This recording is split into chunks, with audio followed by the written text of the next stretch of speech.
What is up, guys? Welcome back to Punk Politics. I'm Abe Thompson. Katie Hopkins and Tommy Robinson have been invited back onto Twitter, or X, as it's now known. I say, as it's now known, but, come on. It's Twitter, is it? Everyone still calls it Twitter. Like, this is when your mate James started telling everyone to start calling him Jay. Like, nobody's calling you Jay, you loony. You can't choose your own nickname. And God knows I've tried. I remember a few years ago when I was like, hey, guys, what if we all started calling me, First Aid? You what? Or the Aidmeister. It'd be like a fun, cool nickname. Right. So can we do that then? Like First Aid or the Aidster or something? Adrian. Yeah? Adrian, you will always be my face to us. I was like, right. Well, nice to see you too, Mum. Anyway, back they come. Back to Twitter. Here's a weird question for you, though. It's one for the free speech absolutionists. Because they're all about making sure every viewpoint is heard. That's how you get decent debate, guys, is by making sure every perspective can be aired in a civil society. So, here's my question for you, Elon, and weird Elon Musk fanboys. Which part of the conversation was missing for you that is now fulfilled by the refugees are cockroaches final solution woman? When the then Sun columnist, Katie Hopkins, said she would use gunships to stop migration and compared immigrants to cockroaches. What part of the conversation was missing that we now have to get this woman back in? What part of the political discourse was absent for the last 3 years that's so invaluable to the debate that we could all breathe a sigh of relief now that the guy was banned from Facebook for using dehumanizing language and calling for violence targeting now that guy's re-entered the fray? Like, honestly, truly, who looks at the current state of the political discourse, the division, the hate, the tribalism, the echo chambers? Who looks at all of that and goes, yeah, I've got it. You know what, sort this?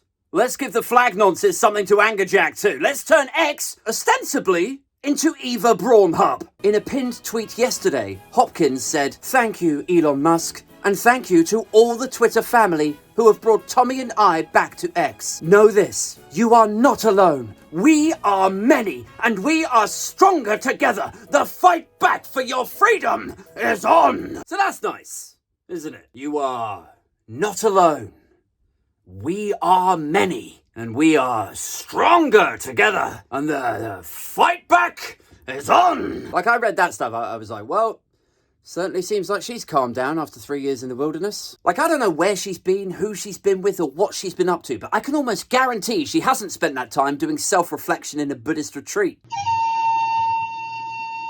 As for Robinson, the towering 5'5" starlet has yet to really say much about all this. But then it's possible he's just choosing his words carefully. Given the last few times he clapped his gums in public, he ended up sued for libel, banned from Facebook, and jailed for perverting the course of justice. I will say this with regards to Twitter. I have seen a lot more prominent faces appearing on threads the last few days. James O'Brien, Jane Godley, Ian Dunt, Lewis Goodall. And if people continue to exodus Twitter in the way that it appears that they are, and if Threads and Blue Sky continue to build out their features, I seriously wonder if Musk or his board of directors or co-investors, because remember, it's not just Musk's 40 billion that was used to buy Twitter. I seriously wonder if there might be a moment where they all sit back and reflect on how poorly he's managed it. I mean, how has he sold this thing to all the other investors? Did he tell them that it would make money? Did he promise them he would get the advertisers to come back? How is he going to square that with the fact that it used to be this sort of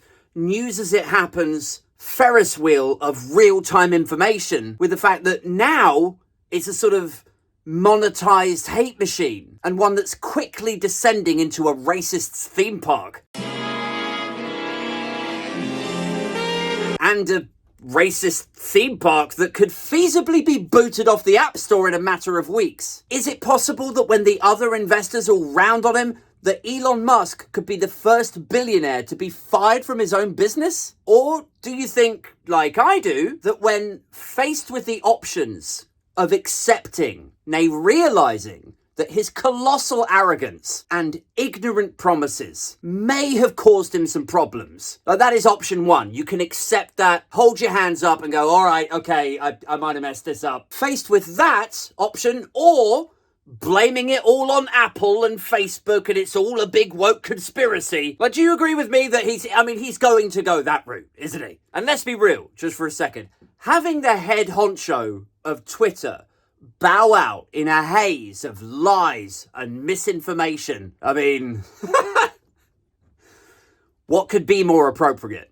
As always, keen to hear your thoughts, so let me know in the comments below. But right now, I gotta run, man. I gotta go and pitch my tent in Suella's garden.